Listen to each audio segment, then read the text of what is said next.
when I first decided I was going to do motion memory, I also decided to take up golf. So because how am I going to design a program for these amateurs when I need to learn how to play golf and I have to have some fundamentals? I cannot design movement patterns unless I have some fundamentals.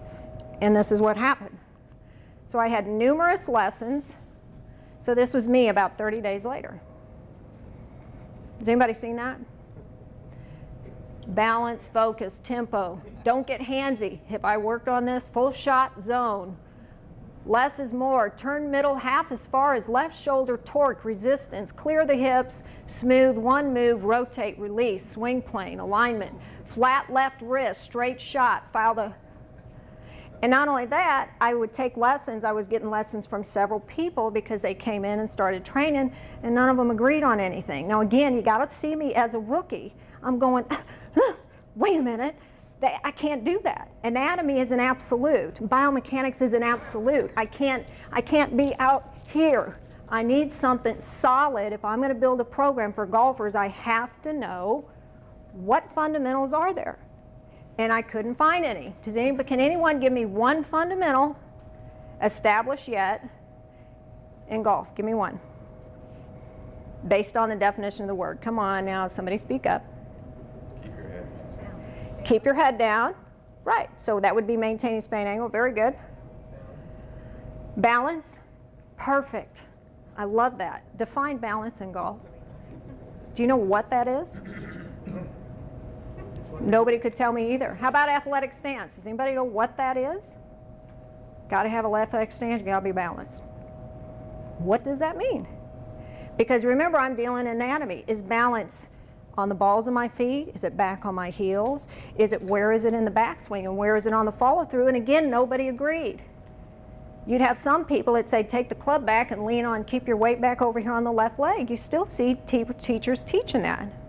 Is that correct? So in order for me to get fundamentals, I couldn't get it from the teaching industry and from golf. I had to go to biomechanics. So I had to decide, because there's so many variables in the golf swing, right? Swing plane. I mean, that's one of them.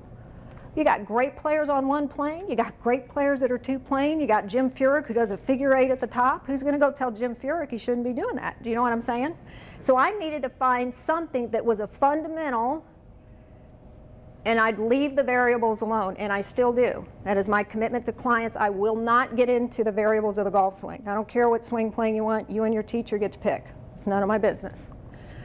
Okay, so this is kind of what I found. Stance. We know that stance, there has to be a fundamental stance. Is that right? So if we got Hogan, his right foot, he says to turn his right foot out. You got Nicklaus and Snead, turn the right and left foot out, facilitating a fuller, freer hip turn. Bobby Jones was a narrow stance with his knees turned in slightly because he was knock-kneed. Hogan even went as far as to say, now Hogan's totally opposite from Nicklaus and Snead, right? Hogan went as far as to say, it has always struck me that these players succeed in spite of the placement of their feet, for I have been convinced since my early days in golf that there is one basic stance. Who's going to tell Jack Nicklaus that? Because Jack Nicklaus stands with both toes turned out. Hogan squared off right foot. He wants to restrict hip turn. Nicklaus wants fuller, freer hip turn. Which one is correct? Have you ever asked those questions? There are biomechanical answers for that.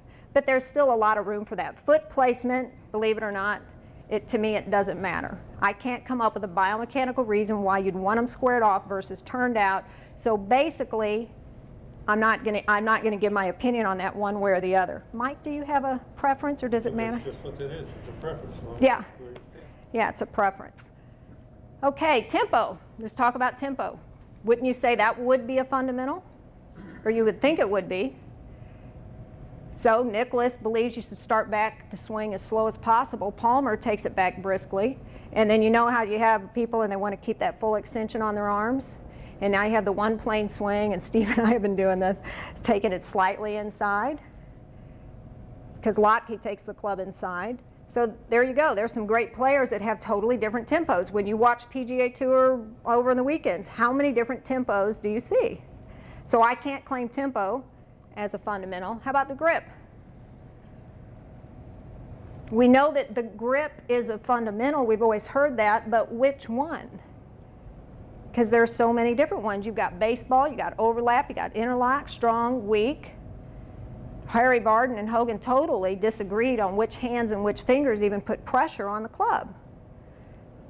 There is a fundamental to the grip, but I'm not going to get into that, but there really is. There's one. Okay, top of backswing. Nicholas, get your hands as high as you can. Where was Hogan? Right here. Boom, boom. He wasn't, I don't even know how they get their hands up there, but they can do it somehow. But it went on and on and on. So biomechanics is where I had to come up with certain fundamentals. That's what we want to share with you tonight, because it's based on injury prevention and efficiency of movement. In physical therapy, Jeff's our physical therapist. In physical therapy, you have what's called dysfunctional movement and functional movement. So I could clearly look at somebody's swing and determine if we broke it into several phases, oh, that's totally dysfunctional. That's going to be hard on their spine. So that's kind of where we went from, was in the biomechanics. This is a true quote from Hogan that I believed before I got started in the fundamentals, is by using wrong muscles in golf necessarily curtails the incorrect functioning of the correct muscles. That's why it's so important to develop the right habits, proper muscle memory. Would everyone agree on that? It's very true. Well, which muscles?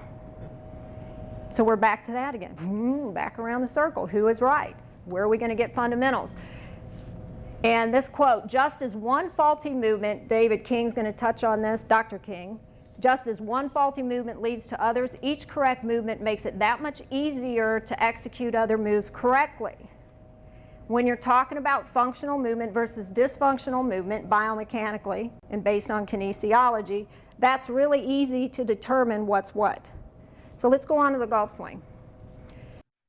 Hi, Allison here. Thanks for watching that clip. And if you enjoyed it and you're interested in scheduling your own one-on-one Zoom lesson, just click the link below. Thanks.